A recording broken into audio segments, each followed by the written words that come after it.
जंगल के सन्नाटे में एक बूढ़ा शिकारी अपना जाल फैला रहा था। अचानक एक विशाल सारस उस जाल की गिरफ्त में आ गया। जैसे ही शिकारी उसे पकड़ने के लिए आगे बढ़ा, वह परिंदा इंसानी आवाज में गिड़गिड़ाने लगा। उसने कहा, ऐ रहमदिल इंसान, मैं सारसों का सरदार हूं। अगर तुम आज मेरी जान बख्श दोगे तो मैं तुम्हारी किस्मत बदल दूंगा। सामने दिख रहे उस ऊंचे पहाड़ के पीछे मेरा बसेरा है, वहां आकर तुम अपना मनचाहा इनाम ले सकते हो।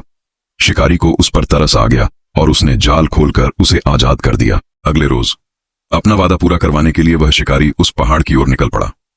रास्ते में उसकी मुलाकात एक चरवाहे से हुई। शिकारी ने उसे अपनी पूरी कहानी सुनाई और पूछा कि उसे इनाम में क्या मांगना चाहिए। चरवाहे ने मशवरा दिया, उस सारस के पास एक अनोखी उबलती देग है। जब तुम कहोगे उबल मेरी देग, तो वह बर्तन सोने की अशर्फियों से भर जाएगा। शिकारी ने चरवाहे का शुक्रिया अदा किया और सारस के ठिकाने पर पहुंच गया। वहां उसने बड़े अदब से अपनी हाजिरी दी।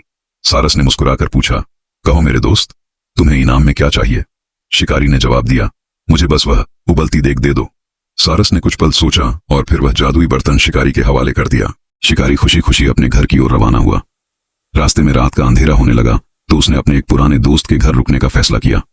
खाना खाने के बाद शिकारी ने अपने दोस्त को खबरदार किया, भाई, मैं जरा आराम करना चाहता हूं, तुम इस बर्तन की हिफाजत करना, मगर याद रहे, भूलकर भी उबल मेरी देग मत कहना। यह कहकर वह गहरी नींद सो गया। जैसे ही शिकारी की आंख लगी, उसके दोस्त के मन में लालच ने घर कर लिया। उसने अकेले में उस बर्तन से कहा, उबल मेरी देग। देखते ही देखते कमरा सोने के सिक्कों से चमकने लगा। दोस्त की नीयत डोल गई। उसने चालाकी से वह जादुई बर्तन छिपा दिया और उसकी जगह वैसा ही एक मामूली बर्तन रख दिया। सुबह होते ही बेचारा शिकारी उस नकली बर्तन को असली समझकर अपने घर की ओर चल दिया। उसे अंदाजा भी नहीं था कि उसके भरोसे के साथ कितना बड़ा धोखा हुआ है।